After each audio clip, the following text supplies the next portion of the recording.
दिल्ली में बढ़ते प्रदूषण पर सुप्रीम कोर्ट में सुनवाई हुई है। सुप्रीम कोर्ट ने CAQM को नोटिस जारी किया है। अक्टूबर से जनवरी तक टोल हटाने का नोटिस जारी किया गया है। दुआ कर सकते हैं कि छुट्टियों के बाद प्रदूषण कम हो जाए, ये कहा है सुप्रीम कोर्ट ने। प्रदूषण पर दीर्घकालीन समाधान की जरूरत है। सुप्रीम कोर्ट का स्कूल बंद करने के फैसले पर हस्तक्षेप से इनकार भी हुआ है।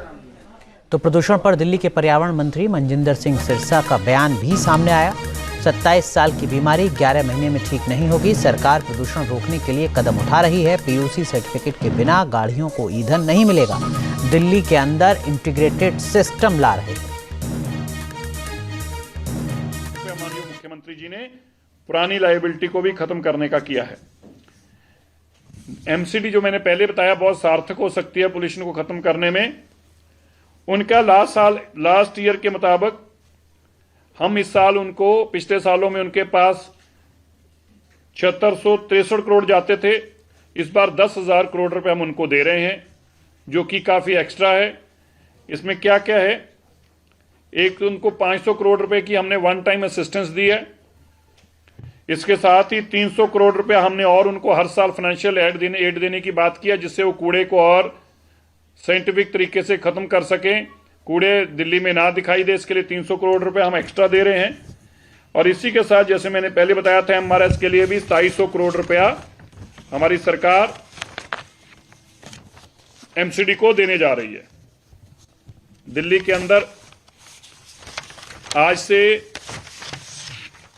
50% जो वर्क फ्रॉम होम है उस कंडीशन को लागू किया गया है। तो दिल्ली और आसपास के इलाकों में आज फिर घना स्मॉग छा गया है। हवा की गुणवत्ता बेहद खराब हो गई है। कई इलाकों में AQI 300 के पार दर्ज किया गया है। कोहरे की वजह से गाड़ियों की रफ्तार थम गई, तो उड़ानों पर भी इसका असर देखने को मिला। दिल्ली में कोहरे और प्रदूषण की दोहरी मार से जनता परेशान है।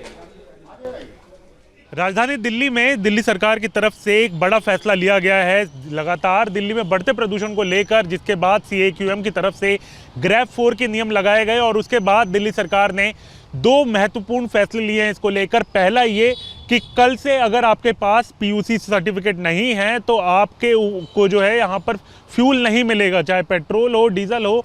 लेकिन अगर आपके पास PUC सर्टिफिकेट नहीं होगा तो आपको किसी भी तरीके से कोई भी ईंधन जो है वो नहीं दिया जाएगा। और इसके अलावा अगर हम बात करें तो साफ तौर पर ये कहा गया है कि BS6 गाड़ियां जो हैं अगर वो नहीं होंगी तो इसके अलावा सारी गाड़ियां यानी BS6 से नीचे की सभी गाड़ियां जो हैं वो अब दिल्ली में पूरी तरीके से बैन है। यानी कि दिल्ली में ना तो उनको फ्यूल मिलेगा, और अगर वो दिल्ली में आते हैं और अथॉरिटी जो है उनके पास पूरा अधिकार होगा उस गाड़ी को सील करने का। और इसके अलावा अगर हम बात करें तो कंस्ट्रक्शन को लेकर भी साफ तौर पर एक निर्णय लिया गया है कि अगर कोई ट्रक कंस्ट्रक्शन का कोई सामान लेते हुए पकड़ा जाता है तो ऐसे में उस ट्रक को भी सील किया जाएगा और हैवी पेनल्टी लगाई जाएगी। तो इसका साफ तौर पर यह कहा गया है कि जिस तरीके से वाहनों की आवाजाही के चलते राजधानी दिल्ली में प्रदूषण बढ़ता है, जिस तरीके से लोकलाइज पॉल्यूशन जो है उसका अगर नंबर कहें हम तो वो सबसे ज़्यादा होता है दिल्ली के प्रदूषण में। तो जिसके बाद दिल्ली सरकार की तरफ से ये फैसला लिया गया और साथ ही तमाम दफ्तरों को भी आदेश दिए गए हैं कि वो अपनी कैपेसिटी का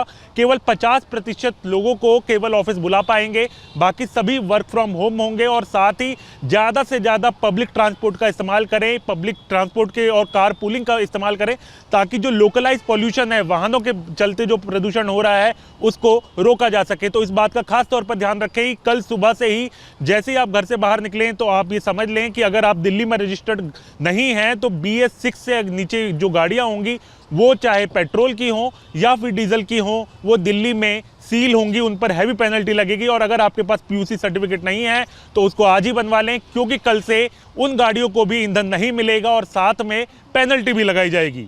वीडियो जर्नलिस्ट राकेश रावत के साथ हरीश झा, न्यूज नेशन, दिल्ली। आपके मोबाइल पर तुरंत आएगी ब्रेकिंग न्यूज, स्क्रीन पर सबसे पहले दिखेगी बड़ी खबर, देश दुनिया की हर खबर एक जगह। अब आपके मोबाइल पर तुरंत फटाफट इंस्टॉल कीजिए न्यूज नेशन ऐप और रखिए खुद को अपडेट।